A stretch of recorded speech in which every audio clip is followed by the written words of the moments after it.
أعوذ بالله من الشيطان الرجيم.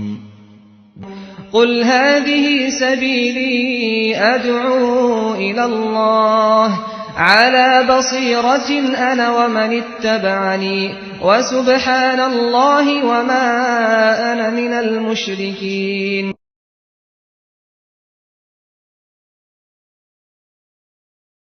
السلام علیکم ورحمۃ اللہ وبرکاتہ.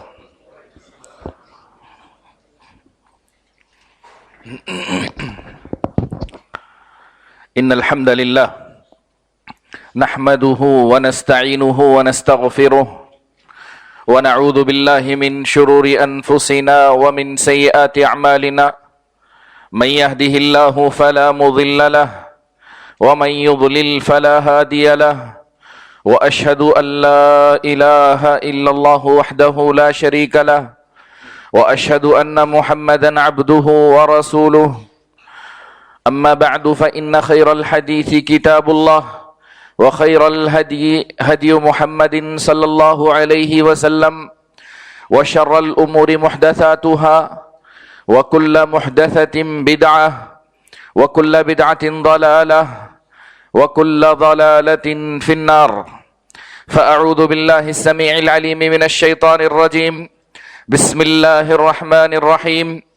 يا أيها الذين آمنوا اتقوا الله حق تقاته اتقوا الله حق تقاته ولا تموتن إلا وأنتم مسلمون.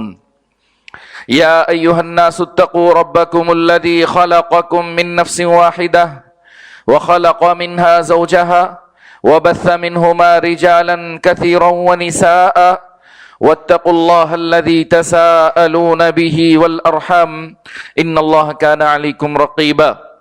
يا أيها الذين آمنوا اتقوا الله وقولوا قولا سديدا يصلح لكم أعمالكم ويغفر لكم ذنوبكم ومن يطع الله ورسوله فقد فاز فوزا عظيما. أما بعد ہر قسم کی تعریف، کبریائی، بزرگی اللہ وحدہ لا شریک لہ کے لیے ہی لائق و سزاوار ہیں. پھر درود و سلام ہو محمد صلی اللہ علیہ وسلم پر خصوصاً اور سارے انبیاء اور رسولوں پر عموماً. اللہم صلی وسلم وبارک علی رسولک محمد وعلی آلہ وصحبہ اجمعین. محترم بزرگوں، نوجوان ساتھیوں، پیارے بچوں، پردہ نشی خواتین، ماں اور بہنوں اور پیاری بیٹیوں،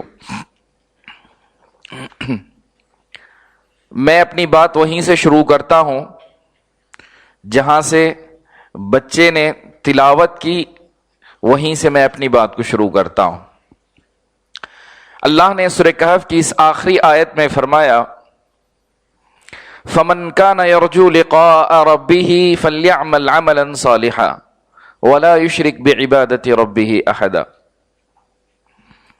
اس آیت کے اس ٹکڑے کا مفہوم اگر میں اور آپ سمجھ جائیں نا، انشاءاللہ ہدایت کی راہ سے ثواب دید سے ہٹنے کا کوئی راستہ نہیں ہے، کوئی مجال نہیں انشاءاللہ. اللہ رب العزت نے فرمایا فَمَنْ كَانَ يَرْجُو لِقَاءَ رَبِّهِ، جو اپنے رب سے ملاقات کی امید کرتا ہو، جو اپنے رب سے ملاقات کی امید کرتا ہو، فَلْيَعْمَلْ عَمَلًا صَالِحًا، اس کو چاہیے کہ نیک عمل کرے. وَلَا يُشْرِكْ بِعِبَادَةِ رَبِّهِ أَحَدًا، اور اپنے رب کے ساتھ کسی کو شریک نہ ٹھہرائے. یعنی جس شخص کو بھی آخرت پر یقین ہے، ایمان ہے، اللہ سے ملاقات کی امید ہے، اس کو دو چیزیں مطلوب ہیں، اسے دو چیزیں چاہیے. ایک، اللہ کے ساتھ کسی کو شریک نہ کرے، یعنی عبادتیں اللہ کے لیے خالص کرے. دوسرا، نیک اعمال کرے. نیک اعمال کون سے ہوتے ہیں؟ ہر وہ عمل نیک ہے جو رسول اللہ صلی اللہ علیہ وسلم کی سنت کے مطابق ہو. اسی لیے مفسرین نے، ابن کثیر رحمہ اللہ نے نقل کیا ہے، کسی بھی عمل کی قبولیت کے لیے، کسی بھی عبادت کی قبولیت کے لیے اللہ کے نزدیک اگر کوئی عبادت آپ کی قبول ہو، اس کے لیے دو شرطیں ہیں. ایک اخلاص، دوسرا متابعت، رسول صلی اللہ علیہ وسلم کی متابعت.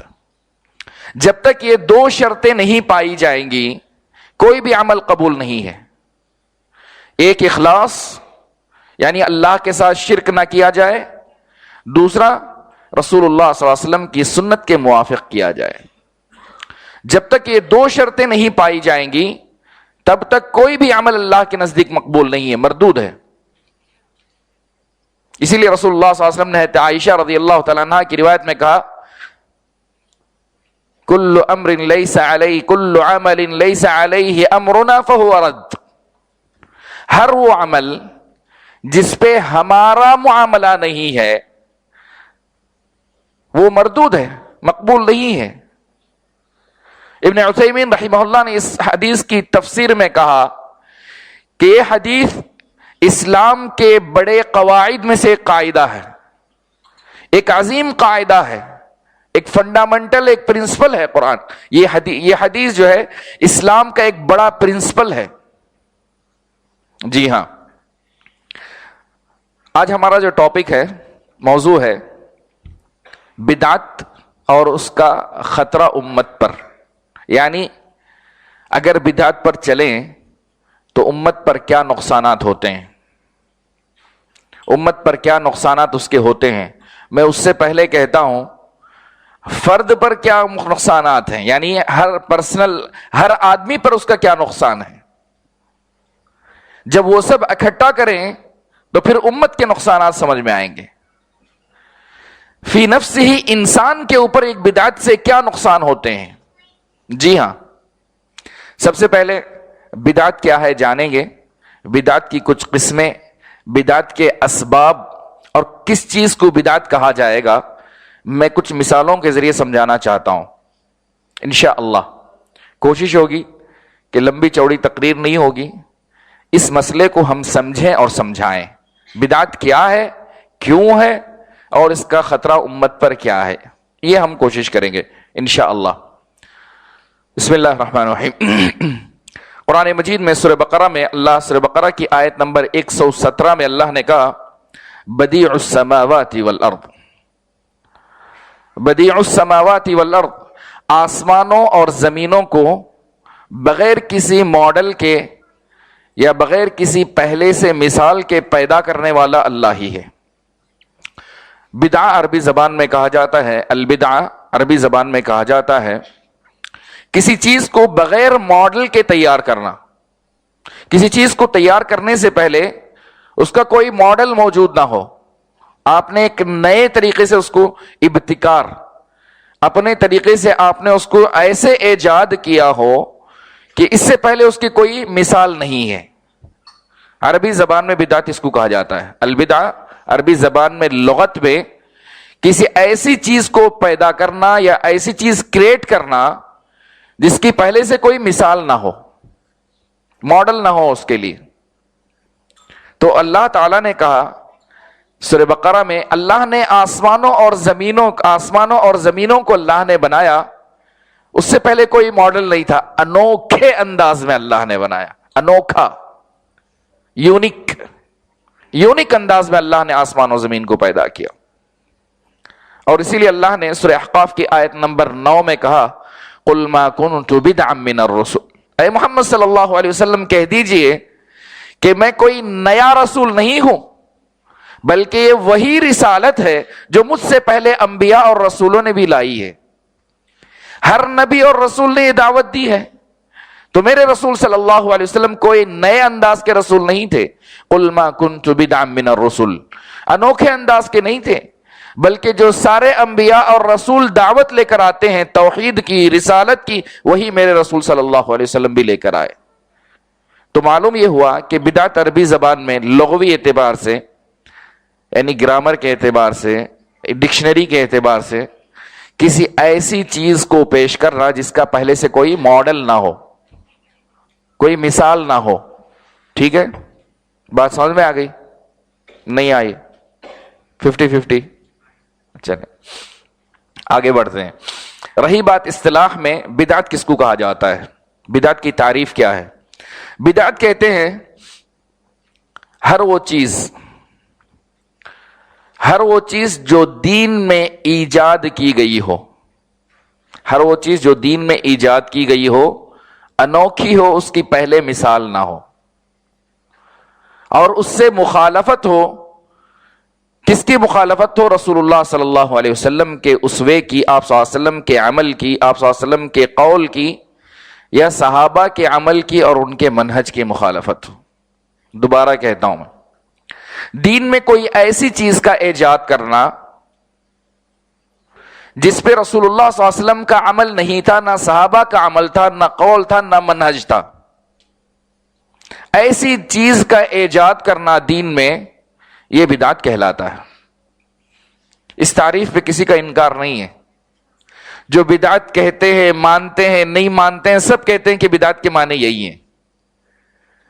ہر وہ چیز جو دین میں نئی لائی گئی ہو، پہلے سے اس کی کوئی مثال نہیں ہے.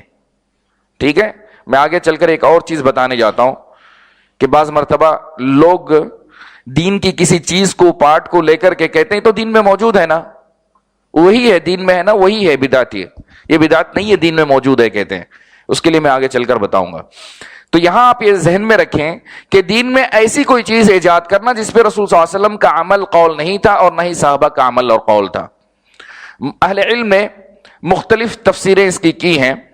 اس میں امام شاطبی رحمہ اللہ، ان کی معروف کتاب ہے الاعتصام کے نام سے. اعتصام کے معنی کتاب و سنت کو مضبوطی سے تھامنا. اعتصام، واعتصموا بحبل اللہ جمیعا، اللہ کی رسی کو مضبوطی سے تھام لو. عموماً اعتصام کی دو قسمیں ہیں قرآن میں جو ذکر کی گئی ہیں. ایک اعتصام بحبل اللہ، اللہ کی رسی کو مضبوطی سے تھامنا. اللہ کی رسی کیا ہے؟ کتاب و سنت ہے، قرآن و حدیث ہے. اور دوسری قسم ہے اعتصام کی، اعتصام باللہ، واعتصموا باللہ هو مولاکم فنعم المولا ونعم النصیر. وہاں اللہ نے کہا کہ اللہ سے تعلق مضبوط کرو. جہاں آیتیں آئیں گی تم لوگ بولتے رہنا، ہاں حافظ ہو تم لوگ. واعتصموا باللہ. تو اعتصام کی دو قسمیں ابن القیم رحمہ اللہ نے ذکر کی ہیں. ایک اللہ کی رسی کو مضبوطی سے تھامنا، وہ کتاب و سنت ہے. دوسری قسم ہے اللہ سے تعلق مضبوط کرنا. تو کتاب الاعتصام میں امام شاطبی رحمہ اللہ نے نقل کیا کہ بدعت کہتے ہیں کہ دین میں کوئی ایسا طریقہ ایجاد کر دیا جائے، طریقۃ مخترعۃ فی الدین تضاہی الشریعہ، جو شریعت کی خلاف ورزی کرتا ہو، شریعت کے اگینسٹ میں چلتا ہو طریقہ. مقصد کیا ہے؟ مقصد اس سے دین کے اندر حد سے زیادہ غلو کرنا، اللہ کی عبادت میں حد سے زیادہ غلو کرنا. تو امام شاطبی رحمہ اللہ نے کہا کہ بدعت کہتے ہیں دین میں ایسی طریقے کو ایجاد کرنا، نکالنا جو شریعت کے اگینسٹ میں چلتا ہو، خلاف میں چلتا ہو. مقصد اس کا ہے کہ دین میں غلو کریں، عبادت اچھی کریں، حد سے زیادہ کریں. جی ہاں. اور امام سیوطی رحمہ اللہ نے کہا، دیکھیں امام سیوطی رحمہ اللہ ائمہ شافعیہ میں سے ایک ہیں، ائمہ شافعیہ میں سے ایک ہیں. جی ہاں، ائمہ شافعیہ میں بعض علماء کو آپ جانتے ہیں جو میلاد کے قائل ہیں، بدعت میلاد النبی کے قائل ہیں، ایسی بدعتوں کے قائل ہیں. ان کی تعریف سنیے. کہتے ہیں عبارۃ عن فعلۃ تصادم الشریعۃ بالمخالفہ. بدعت نام ہے شریعت میں کسی ایسے کام کرنے کا جو شریعت کی بالکل خلاف ورزی میں چلتا ہو، اگینسٹ میں چلتا ہو. تصادم، مصادمہ کس کو کہتے ہیں؟ عربی زبان میں مصادمہ کہتے ہیں، ایکسیڈنٹ کہتے ہیں نا، ایکسیڈنٹ، گاڑی سے ٹکرا گئی تو اس کو مصادمہ کہتے ہیں. یعنی کوئی ایسی چیز دین کے اندر لے آنا جو شریعت سے ٹکرا جائے، اگینسٹ کھڑے ہو جائے شریعت کے. اور ابن عثیمین رحمہ اللہ نے کہا التعبد للہ بما لیس علیہ النبی صلی اللہ علیہ وسلم ولا خلفاء الراشدون. ابن عثیمین نے بدعت کی تعریف کی ہے کہ اللہ کی عبادت ایسے کریں، اللہ کی عبادت ایسی کی جائے جیسے رسول صلی اللہ علیہ وسلم نے نہ کیا ہو، نہ خلفاء راشدین نے کیا ہو. چلیں، بدعت کا ان ساری تعریفوں کو لے کر کے خلاصہ کیا ہے کہ دین میں کوئی ایسا طریقہ ایجاد کرنا جو رسول اللہ صلی اللہ علیہ وسلم کے مطابق نہ ہو، خلفائے راشدین صحابہ کے مطابق نہ ہو. ٹھیک ہے. اب یہاں سوال یہ ہوتا ہے کیا بدعت کی قسمیں ہیں؟ بدعت کی قسمیں ہیں جی؟ بدعت کی قسمیں ہیں جی؟ بدعت کی کوئی قسم نہیں ہے. نہیں ہے. ہر جمعہ میں سنتے ہیں آپ لوگ کل بدعت، پھر کیسے کہتے ہیں آپ بدعت کی قسمیں ہیں؟ بدعت کی کوئی قسم نہیں ہے. ہر بدعت گمراہی ہے. ہر بدعت گمراہی ہے اور ہر گمراہی جہنم میں ہے. یہ سب سے بڑا فتنہ ہے، سبب ہے کہ ہم بدعت کی قسمیں بیان کریں کہ بدعت حسنہ ہے، بدعت سیئہ ہے. معذرت کے ساتھ بدعت کی کوئی قسم نہیں ہے. بدعت کی کوئی قسم نہیں ہے. گندگی گندگی ہے. جو شریعت کے خلاف ہو وہ گمراہی ہے، اور گمراہی میں کتنی بھی قسمیں ہو جائیں ساری گمراہی گمراہی ہے. جب رسول اللہ صلی اللہ علیہ وسلم نے کہا کل بدعت ضلالہ، ہر بدعت گمراہی ہے، تو لہذا بدعت کی کوئی قسمیں نہیں ہیں. رہی بات بدعت کو لغوی اعتبار سے یا شرعی اعتبار سے بعض لوگ تقسیم کرتے ہیں، جیسے مولانا نے کہا کہ لغوی اعتبار سے کہا جاتا ہے کہ بدعت عادات میں جو بدعتیں ہوتی ہیں، عادتوں میں جو بدعتیں، یعنی کوئی نئی عادت. مثال کے طور پر بچوں یا تو آواز نہیں کرو، یا آواز کرنا ہو تو پیچھے چلے جاؤ. ٹھیک ہے. بدعت اردو بدعت کہتے ہیں عادتوں میں، جیسے ہم ٹشو یوز کرتے ہیں. ٹشو ہے، اگر کوئی کہے، یا کہہ لیں چشمہ ہے، اگر کوئی شخص کہے کہ آپ چشمہ یوز کرتے ہیں، رسول صلی اللہ علیہ وسلم کے زمانے میں نہیں تھا، یہ بدعت ہے. ایسا کہتے ہیں لوگ کئی چیزوں میں. بدعت بدعت کہتے ہو تم، اب تم ٹوپی نہیں پہنتے کیا، تم جو ہے چشمہ نہیں پہنتے کیا، یہ بھی بدعت ہے. جو عادتیں ہیں انسان کی عمومی عادات ہیں، کھانا پینا چلنا پھرنا، ان عادتوں میں کوئی نئی چیز کا ہو جانا یہ بدعت نہیں کہلاتا. یہ عادات ہیں، یہ تقالید ہیں.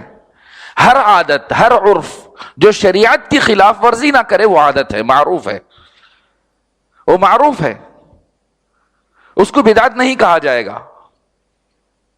سمجھ رہے ہیں نا آپ؟ اس سے نتیجہ یہ نکلتا ہے کہ بال کی کھال نکالتے نکالتے کہتے ہیں کہ اونٹ پہ ہی جاؤ، تم گھوڑے پہ ہی سوارو، کار میں نہیں جاؤ، پیٹرول یوز نہ کرو، فلائٹ میں نہیں جاؤ، اور کپڑے ایسے نہ پہنو، آپ واچ نہیں پہننا، آپ چپل ایسے نہیں پہننا. بدعت ہے. یہ کیا ہے؟ یہ کیا ہے ایکچولی؟ ریاکشن ہے. یہ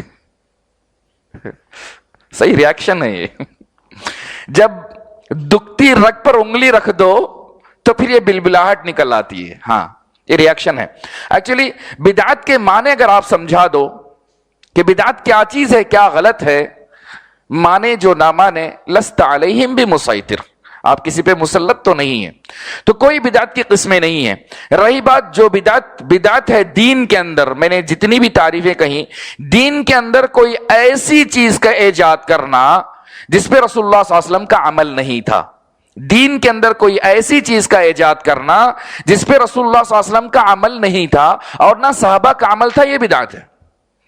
رہی بات ہمارے روزمرہ کے چلنے پھرنے، کارپیٹ بچھایا، لائٹ لگایا، چشمہ پہنا، چپل پہنا، گھڑی پہنی، یہ چیزیں بدعت نہیں ہیں، یہ عادتیں ہیں، روزمرہ کی آپ کی عادتیں ہیں. جی ہاں، لہذا انہیں بدعت نہیں کہا جائے گا، یہ عادت کہا جائے گا، یہ روزمرہ کی آپ کی چلنے کی روٹین ہے. آئیے اب ہم نے تعریف میں کہا بدعت کی، معاف کرنا کچھ چیزیں میں بڑی تھوڑا باریکی سے بتا رہا ہوں. وجہ کیا ہے کہ بدعت کے معنی کو سمجھیں تو انشاءاللہ بہت سارے پرابلم سالو ہو جائیں گے آپ کو. ہر چیز جو ہے، ہر چیز حقیقت سے جان لو، حقیقت جان لو تو آپ کے اندر پھر پریشانی نہیں ہوتی. کیسے؟ اب جیسے اب ہم کوئی غذا کھاتے ہیں، اس غذا میں ای نام کی ایک چیز ہے، ای، جی ہاں، وہ گندے جانور کی چیز ملائی جاتی ہے، اس کا کوڈ ہے ای. اس کے کتنے پروڈکٹ ہیں اگر آپ کو معلوم ہو جائے اور اس کے کوڈ معلوم ہو جائے تو آپ کھاتے ہوئے آپ اندازہ کر سکتے ہیں کہ اس میں حلال ہے کہ حرام ہے. تو وہ چیز معلوم کرنی ضروری ہوتی ہے. ٹھیک ہے؟ اسی طرح سے بدعت کہاں ہے, کیسے ایجاد, سبب کیا ہے, یہ معلوم ہو جائے تو آپ خود پرکھ سکتے ہیں کہ یہ اندھیرا ہے, یہ اجالا ہے, یہ روشنی ہے, یہ ہے, اور یہ سنت ہے, اور یہ بدعت ہے. ایسے چلیں, میں نے کہا کہ رسول اللہ صلی اللہ علیہ وسلم ہر بدعت کہتے ہیں ہر وہ طریقہ جو دین میں ایجاد کیا گیا ہو جس پہ رسول صلی اللہ علیہ وسلم کا عمل نہیں تھا. یہ ہم نے کہا دین میں کوئی طریقہ ایسا ایجاد کیا جائے. کیوں دین ہی میں کیوں طریقہ؟ کیونکہ دین ہمارا مکمل ہو چکا ہے, اللہ نے مکمل کر دیا, الیوم اکملت لکم دینکم, تو لہذا وہاں ایک نئی چیز لانے کی گنجائش نہیں ہے. رہی بات مسائل میں استنباط, کسی اصول کو رکھ کر فرعی مسائل کا استنباط کرنا, یہ درست ہے, لیکن اس کے لیے بھی کچھ چیزیں ہیں, کچھ شرطیں ہیں, میں آگے چل کر بتاؤں گا. استنباط یہ درست ہے, جیسے تیمم ہے, تیمم کے مسائل ہیں, جو موضوع پہ مسح کرنا ہے اس کے اپنے مسائل ہیں, یہ فرعی مسائل کا استنباط یہ درست ہے, لیکن اپنے سے کوئی نئی چیز ایجاد کرنا یہ درست نہیں ہے. کیوں؟ کیونکہ عبادتیں توقیفی ہیں. توقیفی کا مطلب اللہ سے اتاری گئی ہیں. فجر کی فرض 2 ہی ہے, کوئی بولے مجھے بہت زیادہ محبت ہے 4 پڑھتا ہوں تو یہ بدعت ہے, غلط ہے. عصر کی فرض نماز 4 ہے, مسافر ہیں تو 2 پڑھیے, اللہ نے اجازت دی ہے قصر کی, 2 رکعت پڑھیے. اگر کوئی انسان کہتا ہے کہ نہیں میں جو ہے 6 رکعت پڑھوں گا تو یا تو پاگل ہے یا پھر دین میں غلو کر رہا ہے, یہ ہے. تو عبادتیں توقیفی ہیں, اللہ کی طرف سے اتاری گئی ہیں, جیسے اللہ نے بتایا, رسول صلی اللہ علیہ وسلم نے بتایا, ویسے ہی عبادت کرنی ہے. آئیے, اگر کوئی شخص کہے, یہ سوال ہے, کراس کوشچن ہے, اگر کوئی شخص یہ کہے کہ دین میں کسی چیز کی اصل موجود ہے, دین میں اصل موجود ہے یعنی اس کے لیے لنک موجود ہے, لیکن کیفیت اور صفت موجود نہیں ہے, تو کیا یہ چیز بدعت ہے؟ کیا میں اس کو کروں؟ دوبارہ کہتا ہوں, دین میں اصل موجود ہے لیکن وہ کیفیت اور صفت موجود نہیں ہے, تو کیا میں وہ کرنے سے بدعتی اور بدعت کہلائے گا؟ جی ہاں. کسی بھی عمل کو سنت کے موافق ہو, مطابق ہو کرنے کے لیے 6 شرطیں ضروری ہیں. کتنی؟ 6 شرطیں ضروری ہیں. سب سے پہلے سبب کا ہونا ضروری ہے. سبب, جنس, مقدار, صفت, کیفیت, زمان و مکان. سب سے پہلے سبب, یعنی شریعت میں وہ سبب موافقت کرتا ہو. سبب مینس ریزن, سبب. کیسے؟ مثال دے کر, 1-2 مثالیں دے کر میں سمجھاتا ہوں. حضرت بلال رضی اللہ تعالیٰ عنہ, آپ صلی اللہ علیہ وسلم کے مؤذن حضرت بلال رضی اللہ تعالیٰ عنہ, آپ صلی اللہ علیہ وسلم نے معراج سے آ کر ایک بات بتائی تھی.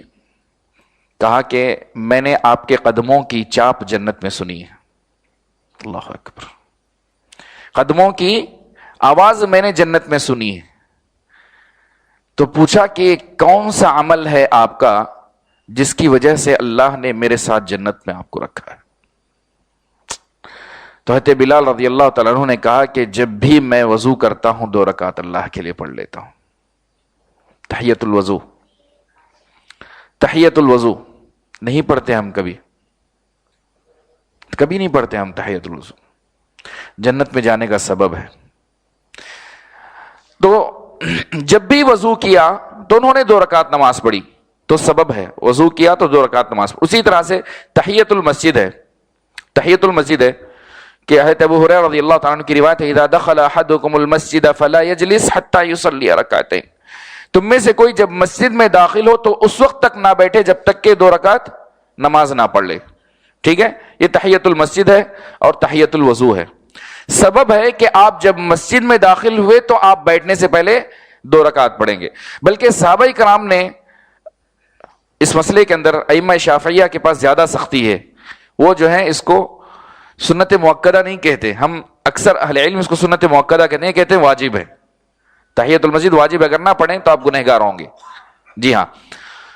تو اسی لیے صحابہ کرام کو دیکھتے ہیں کہ اس میں اتنی سختی کرتے تھے کہ بعض مرتبہ خطبے کے دوران بھی حضرت عمر رضی اللہ تعالیٰ نے پوچھ لیا کیا تم نے تحیۃ المسجد پڑھی کہ نہیں پڑھی؟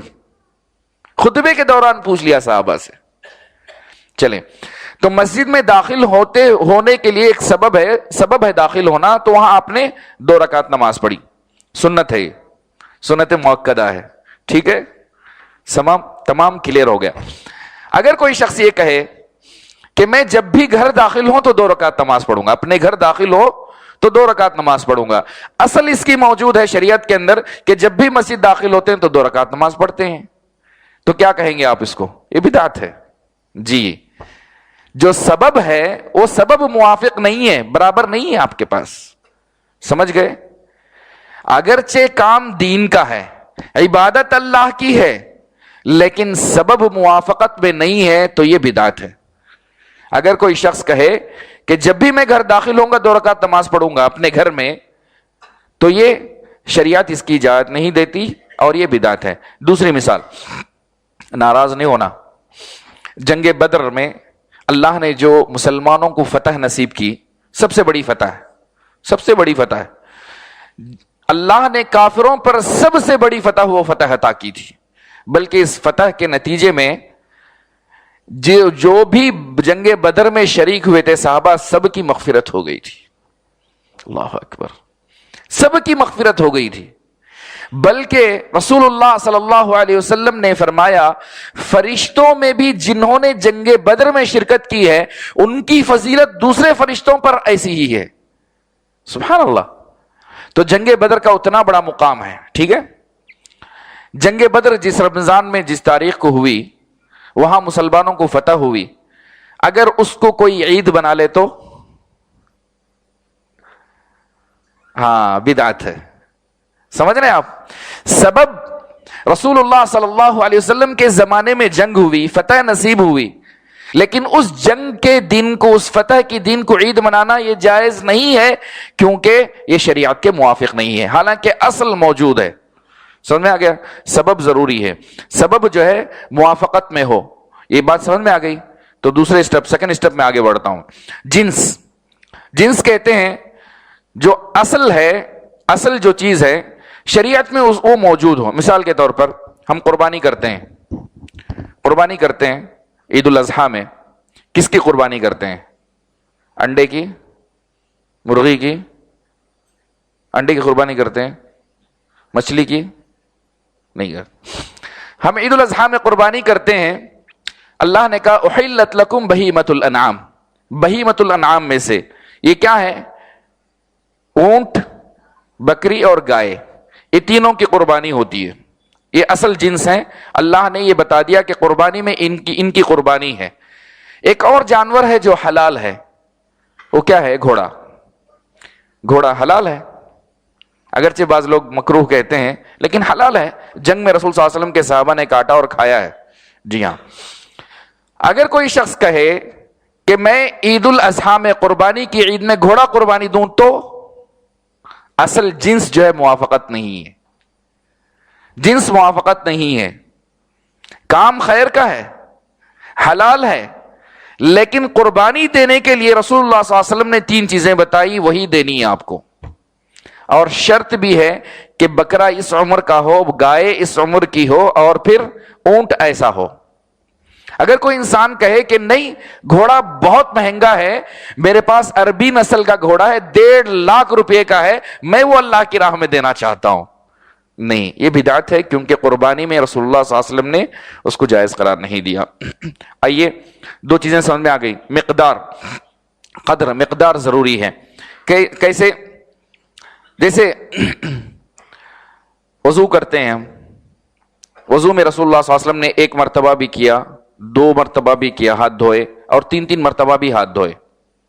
اگر 3 سے زائد کوئی کرے تو درست نہیں ہے۔ ہاں یہ یاد رکھیں، نل کے زمانے میں، آج ہم لوگ نل کے زمانے میں لگے ہی رہتے ہیں، نہیں ہے۔ سنن نسائی کی روایت ہے، رسول اللہ صلی اللہ علیہ وسلم نے 3 مرتبہ وضو کیا، اس کے بعد کہا فمن زاد علی ھذا فقد اساء او ظلم، جو اس سے بڑھ کر کرے تو اس نے زیادتی کی یا برا کیا، اس نے ظلم کیا۔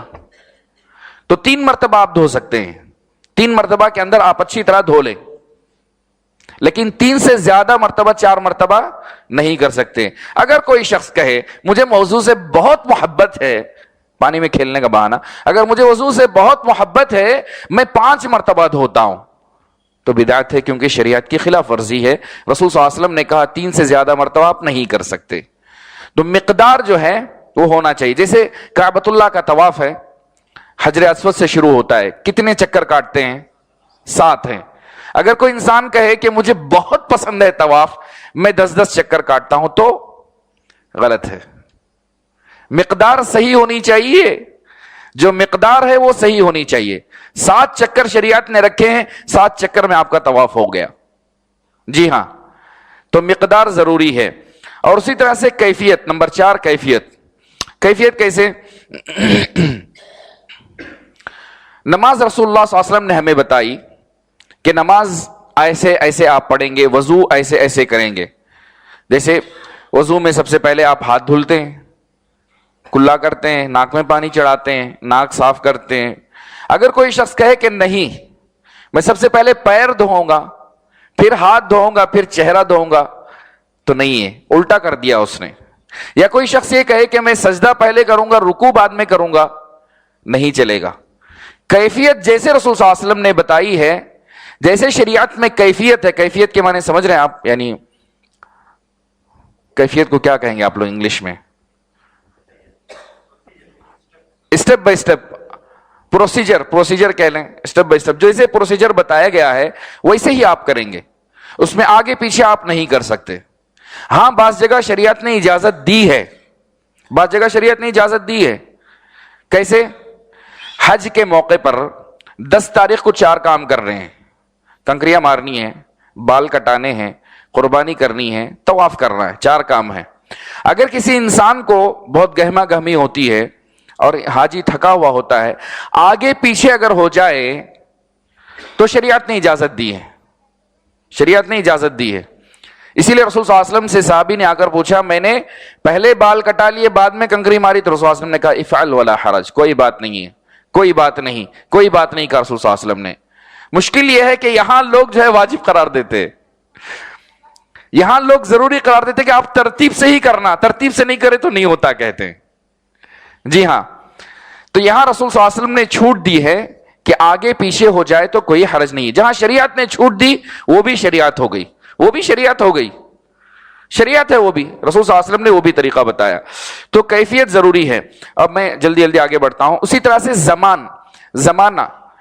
جیسے اگر کوئی شخص کہے کہ میں فجر کی نماز ابھی پڑھ کے سو جاؤں گا, تو سستڑ ہے, منافقت ہے. جب تک نماز کا وقت نہیں آتا تب تک نماز قبول نہیں ہوتی, نماز قبول نہیں ہوتی. نماز کا وقت آنا ضروری ہے. وقت سے پہلے نماز درست نہیں ہے. سورج ڈھلنے سے پہلے آپ جو ہے ظہر کی نماز نہیں پڑھ سکتے, سورج غروب ہونے سے پہلے آپ مغرب نہیں پڑھ سکتے, فجر طلوع ہونے سے پہلے آپ فجر نہیں پڑھ سکتے. اسی طرح سے رسول اللہ صلی اللہ علیہ وسلم نے ایک اور چیز بتائی. بقرعید کا دن ہے, اگر کوئی شخص نماز پڑھنے سے پہلے, عید کی نماز سے پہلے قربانی کر دے تو جائز نہیں ہے, مطلب اس کی قربانی نہیں ہے, لیکن عام ایک ہدیہ ہو جائے گا, ایک ذبح ہو جائے گا کہ وہ چاہے تو کھا سکتا ہے. لیکن جو قربانی ہے وہ قربانی کے نام پہ قبول نہیں ہوگا, کیونکہ زمانہ جو ہے, وقت جو ہے, وہ وقت جو شریعت میں بتایا گیا وہ وقت فالو نہیں کیا گیا. ٹھیک ہے, بات سمجھ میں آ گئی. آخری چیز ہے مکان. یعنی 6 چیزیں موافقت ضروری ہے, ان میں سے آخری چیز مکان ہے, یعنی جگہ. اعتکاف کہاں کیا جاتا ہے؟ مسجدوں میں کیا جاتا ہے. بعض اہل علم کے نزدیک صرف 3 مسجدوں میں ہے, بعض اہل علم کے نزدیک کہتے ہیں کہ 3 مسجدوں میں ہی اعتکاف ہے. کون سی؟ کعبۃ اللہ میں, مسجد اقصی میں, اور مسجد رسول اللہ صلی اللہ علیہ وسلم میں.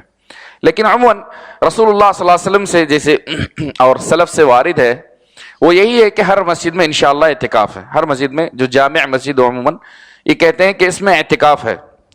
اگر کوئی شخص کہے کہ میں اپنے گھر میں یا اپنے دکان میں اعتکاف کروں, تو اپنی آفس میں اعتکاف کرتا ہوں. کیوں بھئی آپ اعتکاف اپنی آفس میں کرتے ہو؟ کہتے ہیں اٹیچ باتھ روم ہے, بیڈ روم اچھا ہے وہاں پہ. جی, تو یہ درست نہیں ہے.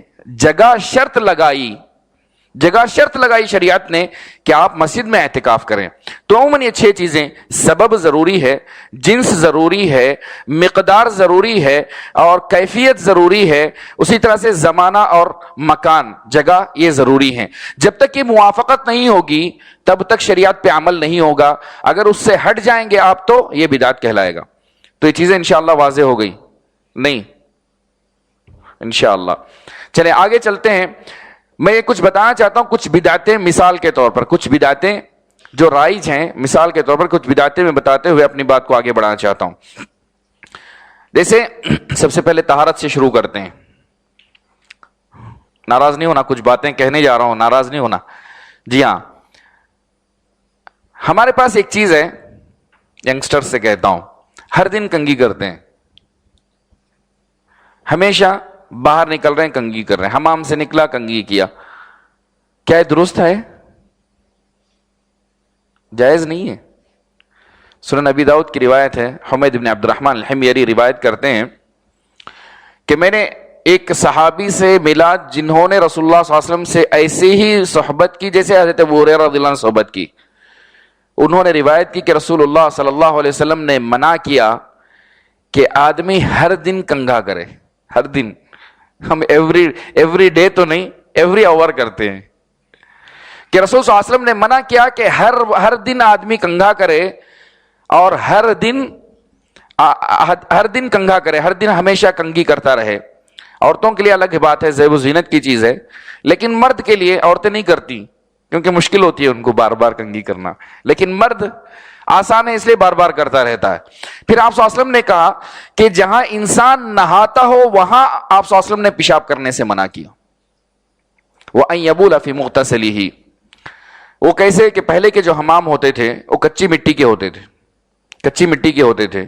اب جیسے ٹائلز نہیں ہوتے تھے کہ اگر پیشاب کر دے انسان تو پیشاب وہیں رک جاتا تھا، تو اس لیے رسول صلی اللہ علیہ وسلم نے وہاں منع کیا. اب تو اٹیچ باتھ روم سب کے ہاں ایسے ہی ہیں، جس میں باتھ روم بھی ہوتا ہے اور پھر جی ہاں دونوں ہوتے ہیں.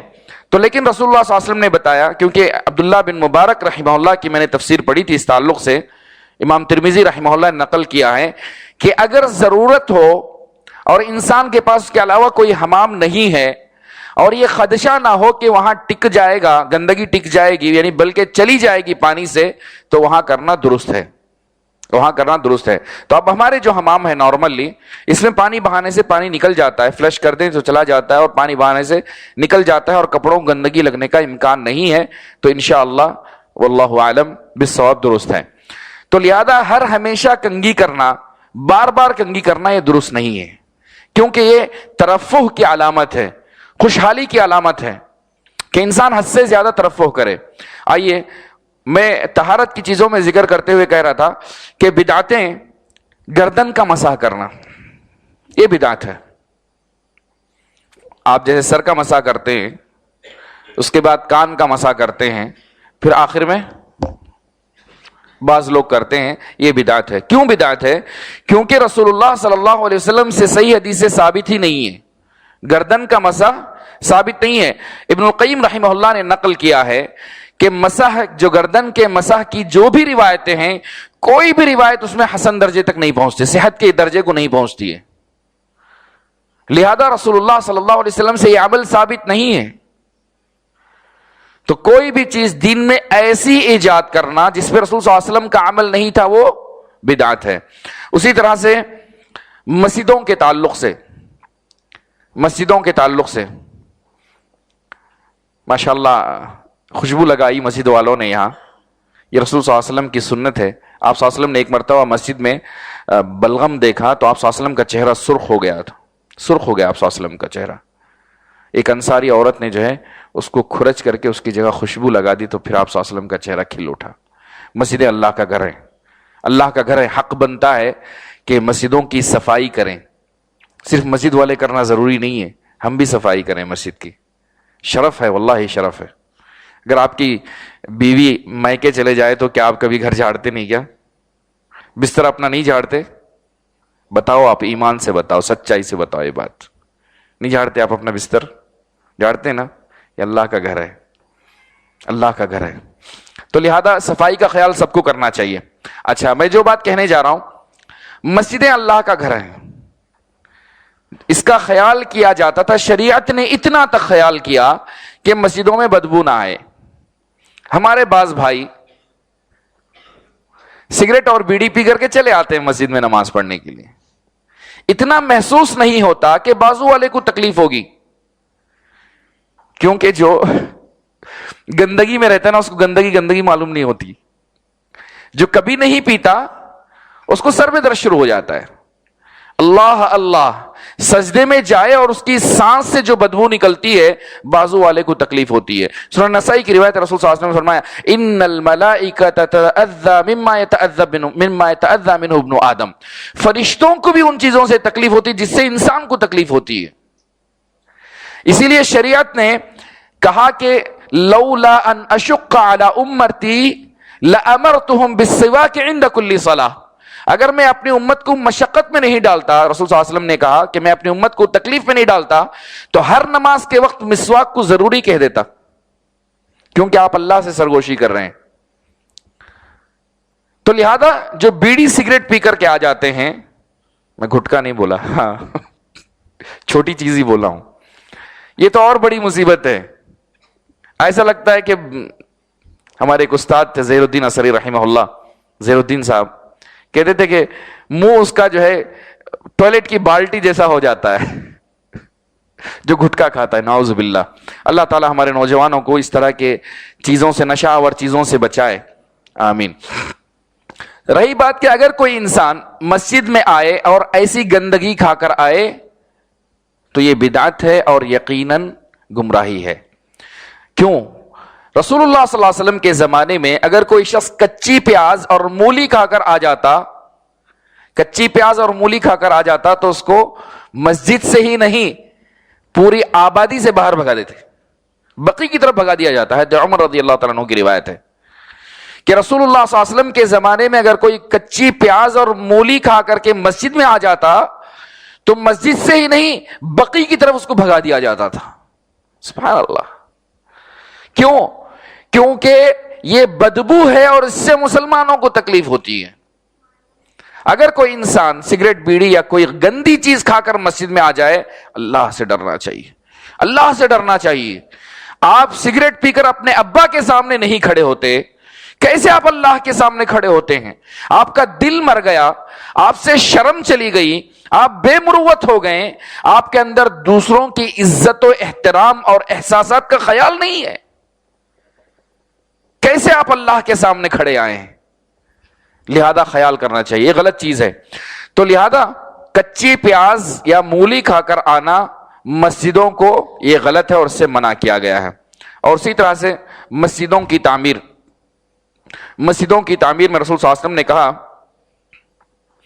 کہ قیامت کے قریب لوگ کیا کریں گے؟ مسجدوں کو بڑی بڑی بنانا شروع کر دیں گے، تکبر میں، خیلاء میں، یعنی میری مسجد بڑی، تیری مسجد بڑی، حد سے زیادہ ڈیکوریشن کرنا، حد سے زیادہ اس میں اتنا خوبصورت بنانا کہ لوگ جو ہے ایک دوسرے سے ایک کمپٹیشن کریں.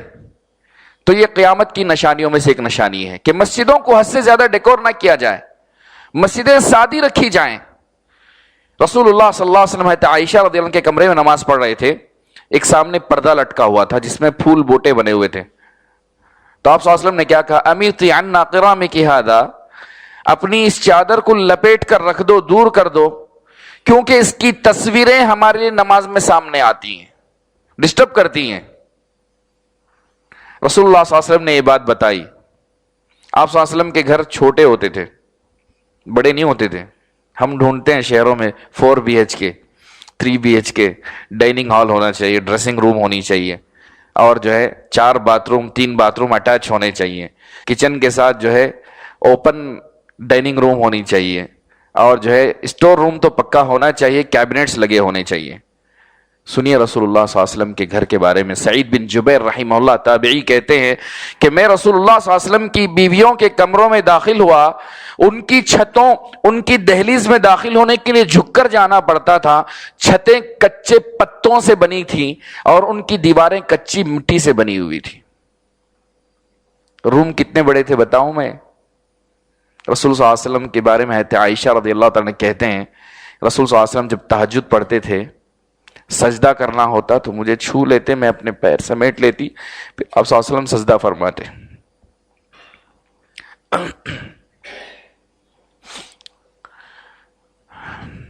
یعنی 1.5 میٹر بھی نہیں ہوگا. کہتے عائشہ رضی اللہ تعالیٰ عنہ آرام فرماتی، آپ صلی اللہ علیہ وسلم انگلی سے چھو لیتے تو اپنے پیر سمیٹتی، پھر آپ صلی اللہ علیہ وسلم سجدہ کرتے تھے. یہ حال تھا آپ صلی اللہ علیہ وسلم کے حجرات کا، آپ صلی اللہ علیہ وسلم کے کمروں کا. تو لہذا مسجدیں سادی ہوں، مسجدیں بہت زیادہ گرینڈ نہ بنائی جائیں، سادگی ہو اس کے اندر. اگر بہت زیادہ ڈیکوریشن ہو تو قیامت کی نشانیوں میں سے ہے.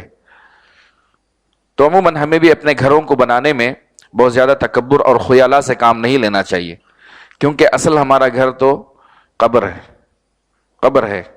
اور قبر اس کے لیے خریدنے کی ضرورت نہیں ہوتی.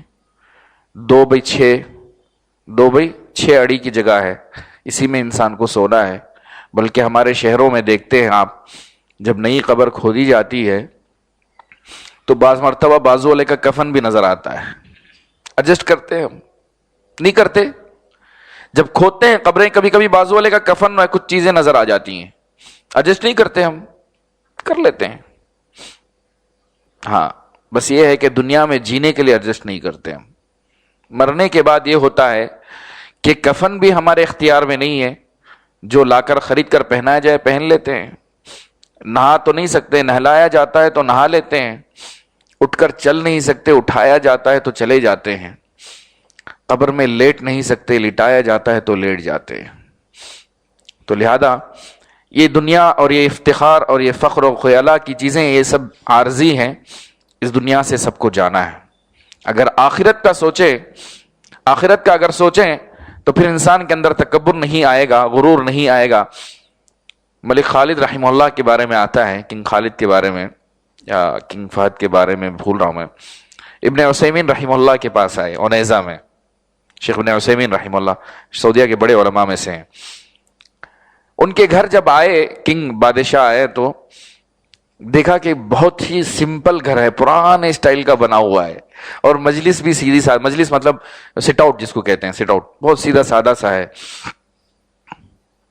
تو انہوں نے کہا، کنگ نے، بادشاہ نے کہا کہ شیخ آپ کے لیے ہم ایک گھر کیوں نہ بنا دیں. کہا آپ کے لیے ایک گھر ہم کیوں نہ بنا دیں. تو 2 روایتیں ہیں. ایک میں شیخ نے کہا کہ میرا گھر بن رہا ہے. کہا اللہ اکبر، میرا گھر بن رہا ہے کہا انہوں نے. اور ایک میں کہا کہ کیوں نہ ہم سب مل کے بنائیں. کیا مطلب ہم سب مل کے بنائیں؟ مسجد. کہا کہ میرا گھر نہیں، اللہ کا گھر بناتے ہیں. تو کہ میرا گھر بنانے کے بجائے اللہ کا گھر بنا دو، مسجد بنا دو. دوسری روایت میں کہا کہ میں نے اپنا گھر بنانا شروع کر دیا ہے. جب وہ چلے گئے بادشاہ تو شاگردوں نے پوچھا کہ شیخ آپ کا گھر کہاں بن رہا ہے؟ کہاں بن رہا ہے آپ کا گھر؟ آپ نے کہا گھر بن رہا ہے. کہا قبرستان میں میرا گھر بن رہا ہے. کہا کہ قبرستان میں میرا گھر بن رہا ہے. سبحان اللہ. ہمیں جگہ کافی نہیں ہوتی، کتنی بھی دولت مل جائے کافی نہیں ہوتی. اللہ کا ڈر ہو اور آخرت پر یقین ہو تو ہر چیز میں سما جاتے ہیں، ہر چیز کافی ہو جاتی ہے انشاءاللہ. اچھا آگے بڑھتے ہیں. اسی طرح سے مسجدوں میں بیجا کے اعلانات کروانا، بیجا اعلان کروانا. جیسے مسجدوں میں کوئی چیز گم ہو گئی تو گمشدہ چیز کا اعلان کر رہے ہیں، تو یہ درست نہیں ہے، یہ بدعتوں میں سے ہے. کیونکہ رسول اللہ صلی اللہ علیہ وسلم نے کہا اذا سمعتم، کسی شخص کو اگر تم سنو کہ وہ اپنی گمشدہ چیز کو مسجد کے اندر تلاش کر رہا ہے تو کہہ دو لا رد اللہ علیک، بد دعا دے دو کہ اللہ تجھے نہ لوٹائے، اللہ تجھے یہ چیز لوٹائے ہی نہ. فإن المساجد لم تبنى لهذه، کیونکہ مسجدیں اس کے لیے نہیں بنائی گئی کہ ہر کوئی آئے اپنا اناؤنسمنٹ کرے. تو لہذا مسجدیں اللہ کے گھر ہوتے ہیں، یہاں اللہ کا ذکر بلند کیا جائے، اللہ کے ذکر کے علاوہ کوئی اور چیز یہاں نہ بلند کی جائے. آئیے اسی طرح سے رسول اللہ صلی اللہ علیہ وسلم نے کہا کہ بدعتوں میں سے ایک بدعت ہے جو میری امت کبھی نہیں چھوڑے گی، میری امت کبھی نہیں چھوڑے گی. وہ کیا ہے؟ مرنے کے بعد نوحہ خوانی. نوحہ خوانی بولے تو ہمارے پاس وہی ہے جو شیعہ کرتے نا، یہ اور یہ وہ نوحہ خوانی نہیں ہے. نوحہ خوانی کیا ہے؟ نوحہ خوانی کسی کے انتقال کے بعد واویلا مچانا. کیسے؟ میں ساؤتھ کے انداز میں بولوں، ہمارے چنئی اور بنگلور کے انداز میں. ایک کچ بیٹا تھا، اللہ تو اٹھا دے لینا. ایک کچ بیٹا تھا میرا، اللہ تو اٹھا لینا. یہ نوحہ خوانی ہے، نوحہ ہے. رسول اللہ صلی اللہ علیہ وسلم نے کہا وہ دعوى الجاہلیہ، جاہلیت کی، کہ رسول اللہ صلی اللہ علیہ وسلم کہتے ہیں ان المیت لیعذب ببعض بکاء اہلہ علیہ. بعض مرتبہ میت کو اس کے گھر والوں کے رونے کی وجہ سے عذاب دیا جاتا ہے.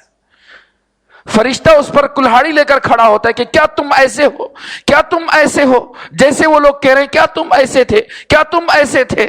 پوچھا جاتا ہے، لیکن ہم محبت میں گا رہے ہیں، محبت میں چیخ رہے ہیں. دیا کس نے؟ اللہ نے. امانت اسی کی، جانا ہے سب کو. تو لہذا مرنے پر کپڑے پھاڑنا یا اپنے گال کو مارنا، اپنے چہرے پر یا سینے پہ مارنا، یا عورتوں کو بلا کر کے ایک دوسرے کو لے کر کے رونا، یہ نوحہ خوانی ہے.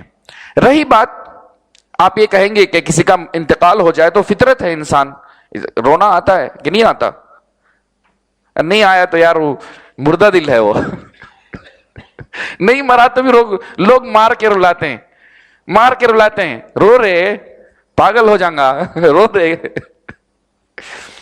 ہاں، کیونکہ حضرت ابراہیم رضی اللہ تعالیٰ عنہ جو آپ صلی اللہ علیہ وسلم کے بیٹے تھے، جب ان کا انتقال ہو گیا تو رسول صلی اللہ علیہ وسلم کے گود میں لا کر ڈالا گیا سن 9 ہجری میں.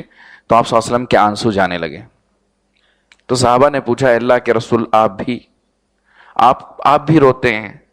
تو رسول صلی اللہ علیہ وسلم نے کہا ان القلب لا يحزن، دل غمزدہ ہوتا ہے اور آنکھیں آنسو بہاتی ہیں. یہ فطرت ہے، یہ فطرت ہے.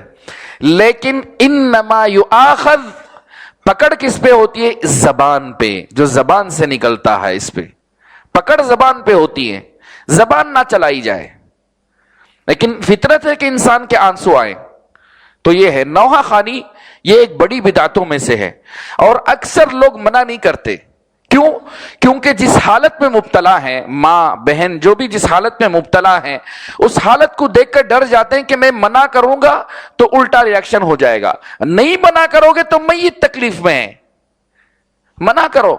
اور جس گھر میں ایسا ہوتا ہے کہ لوگ واویلا مچاتے ہیں، اس کو چاہیے کہ مرنے سے پہلے وصیت کرے کہ مرنے کے بعد نوحہ نہیں کرنا، مرنے کے بعد چھلا چھٹی نہیں کرنا. جس گھروں میں ہوتا ہے وصیت کرنا ہے. اگر نہیں کرے گا تو گناہ میں شریک ہے. ابن عثیمین رحمہ اللہ کہتے تھے کہ اگر کوئی شخص گاڑی تیز چلائے، 120 140 سے زیادہ تیز چلائے، ساتھ میں بیٹھا ہوا منع نہ کرے تو گناہ میں وہ بھی شریک ہے، گناہ میں وہ بھی شریک ہے. جی ہاں، آپ گناہ دیکھ کر منع کریں. یہودیوں پہ عذاب کیوں آیا تھا؟ کانوا لا یتناہون عن منکر فعلوہ، کہ وہ آپس میں ایک دوسرے کو گناہ سے روکتے نہیں تھے. بعض لوگ ایک اسلوب بنا لیے ہیں، برائی سے روکو تو جوڑ نہیں ہوتا بولتے ہیں، جوڑ نہیں ہوتا توڑ ہو جاتا بولتے. جی ہاں، شریعت کا قاعدہ ہے الذین ان مکناہم فی الارض اقاموا الصلاۃ وآتوا الزکاۃ وامروا بالمعروف ونہوا عن المنکر. اللہ نے اگر زمین میں خلافت عطا کی ہے تو ضروری ہے کہ ان لوگوں کو عطا کی اللہ نے جو نماز قائم کرتے ہیں، زکوٰۃ دیتے ہیں، بھلائی کا حکم دیتے بھی ہیں، برائی سے روکتے بھی ہیں. برائی سے روکنا ضروری ہے. اگر آپ کے بیٹے کو آپ نہیں بتائیں گے کہ بیٹا یہ برا ہے تو کیسے معلوم ہوگا؟ افسوس ہے کہ بعض ماں باپ خود سگریٹ پیتے ہیں، بیٹے سے کہتے ہیں بیٹا لکھا ہوا انجوریز ٹو ہیلتھ. بیٹے کو آپ نے ڈگری پڑھائی، پڑھ لے گا وہ، لیکن آپ خود رکیں، آپ خود اپنے آپ کو روکیں، تبھی آپ بیٹے کو بتا سکتے ہیں. جب آپ خود رکتے نہیں ہیں پھر آپ کیسے بتائیں گے؟ تو ضروری ہے کہ ہم جس گھر میں اگر نوحہ خوانی ہوتا ہو یا ایسی بدعتیں ہوتی ہوں تو مرنے سے پہلے انسان وصیت کرے کہ میرے مرنے کے بعد میری قبر پکی نہیں ہونی چاہیے، میری قبر پہ لکھا نہیں جانا چاہیے، میری قبر پہ چادر پھول نہیں ہونے چاہیے، میرے قبر پہ اگربتیاں نہیں ہونی چاہیے، میرے قبر پہ نوحہ خوانی نہیں ہونی چاہیے، میرے مرنے کے بعد برسی سندل نہیں ہونا چاہیے. یہ کہنا چاہیے. اگر نہیں کہے گا تو بری نہیں، اللہ کے پاس بری نہیں ہوگا، اللہ کے پاس پوچھے جائیں گے. جی ہاں، اسی طرح سے ایک بدعتوں میں سے ایک بدعت ہے ہمارے پاس شہروں میں نہیں کہوں گا کیونکہ شہروں میں آج کل فاسٹ ہو گیا زمانہ، جنازہ لے کر نکلنا، جو جنازہ لے کر جاتے ہیں تو شریعت یہ کہتی ہے کہ آپ تیز لے کر جائیں. تیز کا مطلب یہ نہیں کہ دوڑیں آپ، یہ نہیں ہے، لیکن تیز. جب کسی کا انتقال ہو جائے تو فوراً نہلایا دھلایا جائے اور اس کو دفنا دیا جائے. لیکن آپ یہ دیکھتے ہیں کہ بعض لوگ بالکل آہستہ لے کر چلتے ہیں، لا الہ الا اللہ لا الہ الا اللہ کہتے ہوئے. تلقین وہ کب ہوتی ہے؟ انتقال سے پہلے ہے، مرنے کے بعد تلقین نہیں ہے. تو جنازہ آہستہ لے کر جانا یا جنازے کے ساتھ چلتے ہوئے لا الہ الا اللہ کہنا یہ بدعت ہے، کیونکہ رسول اللہ صلی اللہ علیہ وسلم نے یہ طریقہ نہیں بتایا. تلقین یہ مرنے سے پہلے ہوتی ہے، اور اسی طرح سے مرنے کے بعد یاسین پڑھنا یا قبر کے پاس کھڑے ہو کر سورہ بقرہ کی آخری کی 2 آیتیں پڑھنا، یہ ساری بدعتیں ہیں. اور اس کو ہوا دینے والے ہم جیسے علماء ہی ہیں، پیسے پہ مل جاتے ہیں، قبروں کے پاس بھی مل جاتے ہیں. اللہ کا ڈر نہیں آتا یار، استغفر اللہ. قبروں کے پاس بھی ڈر نہیں آتا کہ میں حرام کھا رہا ہوں، حرام کھا رہا ہوں میں، کل کسی دن مجھے بھی جانا ہے اور میرے اوپر بھی کوئی کھائے گا حرام. استغفر اللہ، اللہ اللہ اللہ بچائے. تو یہ ہے کہ جنازہ آہستہ لے جانا یا جنازہ لے جاتے ہوئے لا الہ الا اللہ لا الہ الا اللہ کا تلقین کروانا، اسی طرح سے دفنانے کے بعد وہاں کھڑے ہو کر اجتماعی دعا کرنا یا پھر یاسین پڑھنا یا سورہ بقرہ پڑھانا یا کہ بقرہ کی آخری کی 2 آیتیں پڑھانا، یہ ساری بدعتیں ہیں، شریعت سے ثابت نہیں ہے، یہ جائز نہیں ہے. آئیے اسی طرح سے ہمارے پاس قبروں کی زیارت کے تعلق سے ایک بدعت ہے. اس سے پہلے ایک چیز اور بتانا چاہتا ہوں. بدعت بتانے سے پہلے کبھی پازیٹیو بتانا بھی ضروری ہوتا ہے. جی ہاں، قبروں کی زیارت کرتے ہیں آپ لوگ؟ کب جاتے ہیں؟ جایا کریں، قبروں کی زیارت کے لیے جایا کریں، کیونکہ قبروں کی زیارت سنت ہے. رسول صلی اللہ علیہ وسلم نے حکم دیا ہے، زوروها فإنها تذکرکم الآخرہ. صحیح مسلم کی روایت فإنها تذکرکم الموت. قبروں کی زیارت کیا کرو کیونکہ قبریں موت کی یاد دلاتی ہیں. ہم شہروں کے لائف میں، سٹی کی لائف میں، یہ دنیا میں اتنا بزی ہو جاتے ہیں، نہ ہو تو بھی یہ موبائل مصیبت بزی کر دیتا ہے. جی ہاں، تو قبروں کی زیارت کیا کریں کیونکہ قبریں موت کی یاد دلاتی ہیں، آخرت کی یاد دلاتی ہیں. رسول صلی اللہ علیہ وسلم نے تلقین کی ہے، عورتوں کے لیے نہیں، مردوں کے لیے. مردوں کے لیے قبروں کی زیارت کرنی چاہیے. آئیے قبروں کی زیارت کے تعلق سے جمعہ کے دن خاص کر یا عید کے دن خاص کر ماں باپ کی قبروں پر جانا بدعت ہے. کیوں؟ اگر آپ جمعہ کے دن ہی جاتے ہیں یا عید کے دن ہی جاتے ہیں تو تخصیص کرنا یہ درست نہیں ہے. تخصیص مطلب پرٹیکولر اسی کو تخصیص کرنا، یہ جائز نہیں ہے. اگر آپ کسی بھی دن جاتے ہیں، اچھا جاتے کس لیے بتائیں آپ کو؟ عید کے دن پاؤں پڑنے، جی بزرگوں کے پاؤں پڑنے جاتے سو، ہاں شعبان میں جاتے سو پاؤں پڑنے. عید کے دن بھی جاتے ہیں، جا کے جو ہے پاؤں پڑ کے آتے ہیں. اچھا بہرکیف تو کسی عبادت کو کسی دن کے ساتھ خاص کرنا یہ جائز نہیں ہے، الا ہے کہ شریعت میں دلیل موجود ہو. رسول صلی اللہ علیہ وسلم پیر اور جمعرات کا روزہ رکھتے تھے کیونکہ آپ صلی اللہ علیہ وسلم کی سنت ہے. جی ہاں، لیکن اگر کوئی انسان صرف جمعہ کے دن رکھوں گا یہ جائز نہیں ہے، صرف جمعہ کے دن روزے رکھوں گا جائز نہیں ہے. عبادت کو تخصیص کرنا یہ جائز نہیں ہے. اسی طرح سے عید کے دن یا جمعہ کے دن قبروں کی زیارت کے لیے جانا یہ بھی درست نہیں ہے. آئے بے شمار بدعتیں ہیں. اس کے علاوہ ایک بدعت ہے، عموماً اکثر نقل کرتا ہوں میں، کہ شادی کے رسم و رواج میں صرف ایک مثال لے کر اپنی بات کو میں آگے بڑھا دیتا ہوں. چنئی میں اگر کوئی ایسی بدعت ہے کہ سسر صاحب جو ہیں، سسرے ہیں نا، داماد کے ہاتھ پہ آگ کا گولا رکھتے ہیں، ایسی کوئی بدعت ہے؟ نہیں ہے؟ سوچ کے دیکھو، بالکل نہیں ہے. سونے کی انگوٹھی نہیں دیتے؟ سونے کی انگوٹھی نہیں دیتے کیا؟ وہی ہے آگ کا گولا. عبداللہ بن عباس رضی اللہ تعالیٰ عنہ روایت کرتے ہیں کہ رسول اللہ صلی اللہ علیہ وسلم نے ایک آدمی کے انگلی میں سونے کی انگوٹھی دیکھی. رأى فی ید رجل خاتما من ذہب، کہ ایک آدمی کے انگلی میں سونے کی انگوٹھی دیکھی. آپ صلی اللہ علیہ وسلم نے نکال کر پھینک دیا. آپ صلی اللہ علیہ وسلم نے یعمد احدکم الی جمرۃ من النار فیضعها فی یدہ، کہا آپ صلی اللہ علیہ وسلم نے کہ تم میں سے کوئی آگ کا گولا اٹھاتا ہے اور اپنے ہاتھ پر رکھ لیتا ہے. آگ کا گولا اٹھاتا ہے اور اپنے ہاتھ پہ رکھ لیتا ہے. اللہ اکبر. یہاں تو بیٹی کی محبت میں آگ دے رہے ہیں. یعمد احدکم الی جمرۃ من نار فیضعها فی یدی. جو شادی کے رسم و رواج ہیں اس میں ایک رسم ہے, بڑا نکما ہے, سونے کی انگوٹھی لیتا ہے, زندگی میں چاندی اور لوہے کی نہیں پہنا ہوگا, شادی میں وہ چاہیے اس کو. پوچھو تو کہتے ہیں کہاں پہنتا, بیٹی کچھ پہناتا. بڑا نکما بھکاری ہے, بھکاری ہے. ایسے آدمی کو نہیں دینا چاہیے بیٹی جو بھکاری ہو. جی ہاں, تو رسول اللہ صلی اللہ علیہ وسلم نے کہا کہ تم میں سے کوئی آگ کا گولا اٹھاتا ہے اور اپنے ہاتھ پر رکھ لیتا ہے. پھر آپ صلی اللہ علیہ وسلم یہ انگوٹھی پھینک دیا اور اس کے بعد آپ صلی اللہ علیہ وسلم چلے گئے. اب میں نتیجہ سنانا چاہتا ہوں. تو رسول اللہ صلی اللہ علیہ وسلم کے صحابہ نے کہا خذ خاتمک وانتفع بہ, اپنی انگوٹھی اٹھا لو اور اس کو بیچ کر کے فائدہ لے لو. تو کیا کہا انہوں نے؟ کہا واللہ لا آخذہ وقد طرحہ رسول اللہ صلی اللہ علیہ وسلم. کہا اللہ کی قسم میں کبھی نہیں اٹھاؤں گا اس انگوٹھی کو جس کو رسول صلی اللہ علیہ وسلم نے اپنے ہاتھ سے پھینک دیا ہے. یہ ہے بدعت, یا غلط کریں اور اس کو بتا دیا جائے تو مڑ کر نہ دیکھو اس کی طرف, مڑ کر نہ دیکھو اس کی طرف. کہا میں نہیں اٹھاؤں گا اس کو, ضرورت ہی نہیں ہے جس کو رسول صلی اللہ علیہ وسلم نے اپنے ہاتھوں سے پھینک دیا. یہ ایمان کہاں سے آئے گا؟ کہاں سے آئے گا یہ ایمان؟ یہ جذبہ کہاں سے آئے گا؟ اس کو کہتے ہیں اتباع سنت. تو بہرحال شادی میں رسم و رواج بہت زیادہ ہوتے ہیں, بہت زیادہ بدعتیں ہوتی ہیں, ان سب کی طرف مجھے جانا نہیں ہے. آئیے آخری میں یہ بتا دوں میں کہ بدعت پر بدعت کے نقصانات کیا ہیں.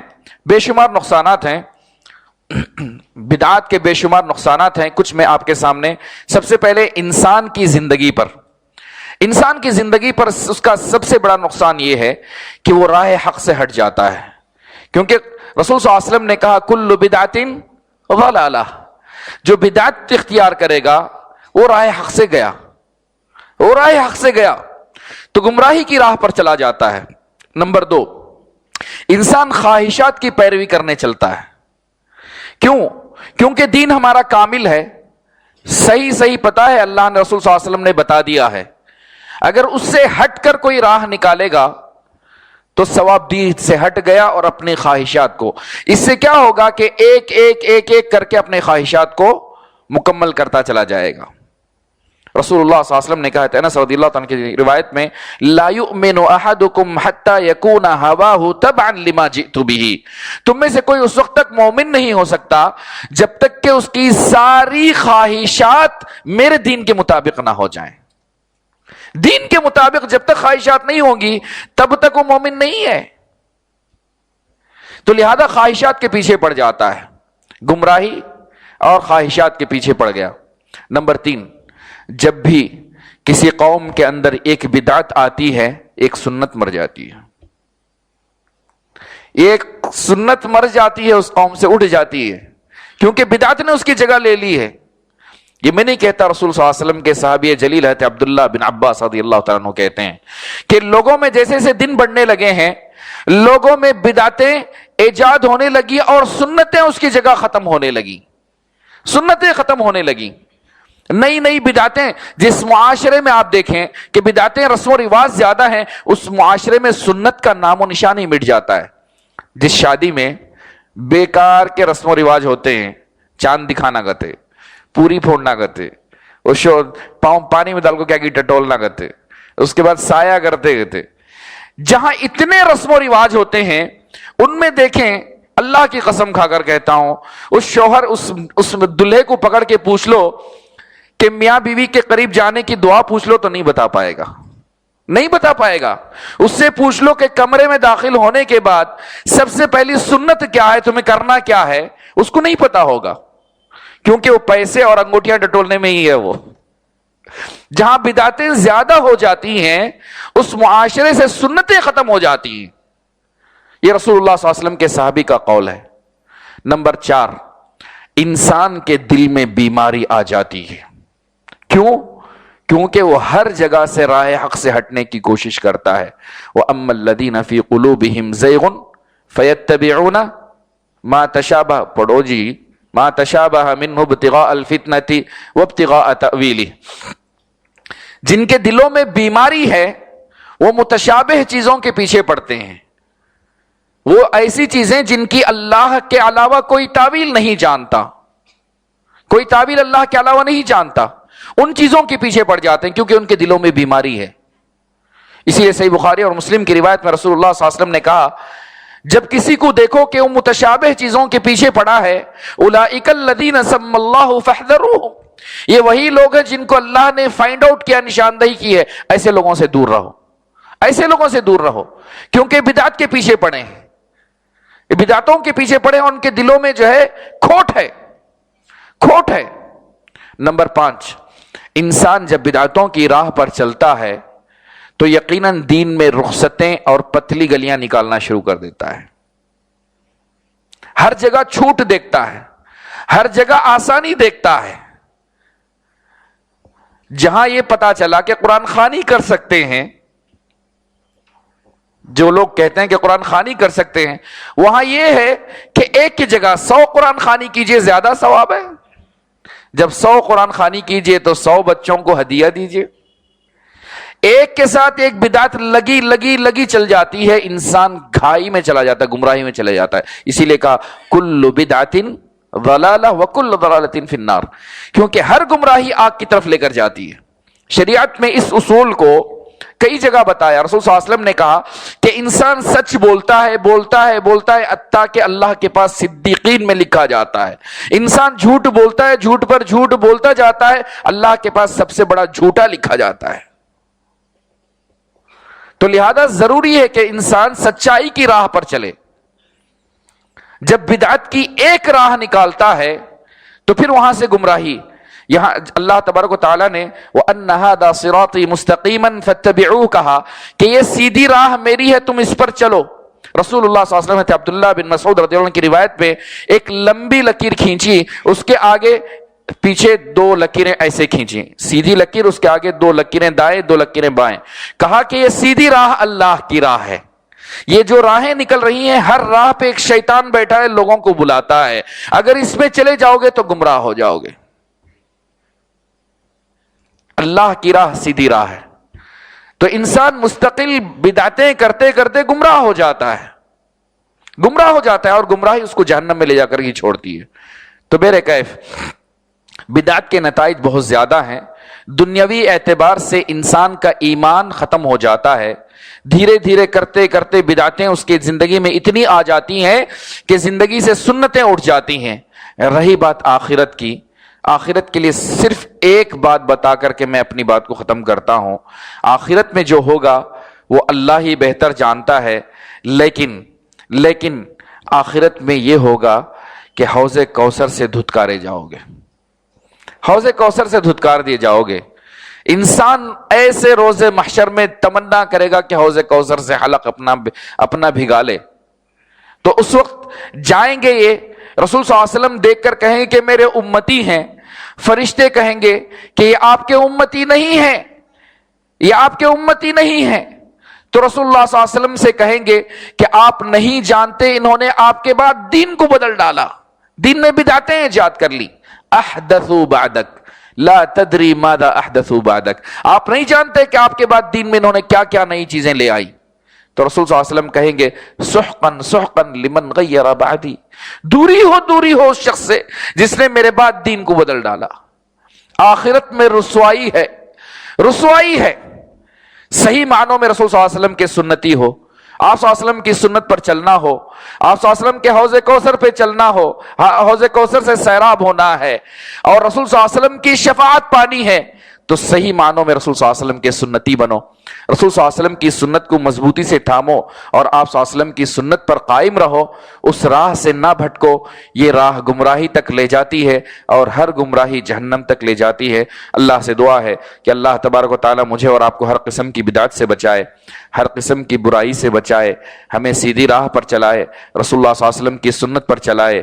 میں ہمیشہ سے کہتا ہوں اللہ کا بڑا احسان ہے کہ اللہ نے مجھے اور آپ کو انسان بنایا، انسان بنایا، اشرف المخلوقات میں سے بنایا۔ دوسرا اس کا انعام یہ ہے کہ اللہ نے ہمیں اسلام جیسی نعمت سے نوازا، مسلمان بنایا اللہ نے۔ تیسرا انعام اس کا یہ ہے کہ اس نے ہمیں رسول صلی اللہ علیہ وسلم کا امتی بنایا، کیونکہ جنت میں سب سے زیادہ جانے والے رسول صلی اللہ علیہ وسلم کے امتی ہیں. اس کا چوتھا انعام یہ ہے کہ اس نے ہمیں موحد بنایا، توحید پرست بنایا ہمیں. اللہ کی ایک ایک نعمت کا شکر ادا کرو تو کبھی ادا نہ کر پاؤ، اللہ کی ہر نعمت کا شکر ادا کریں.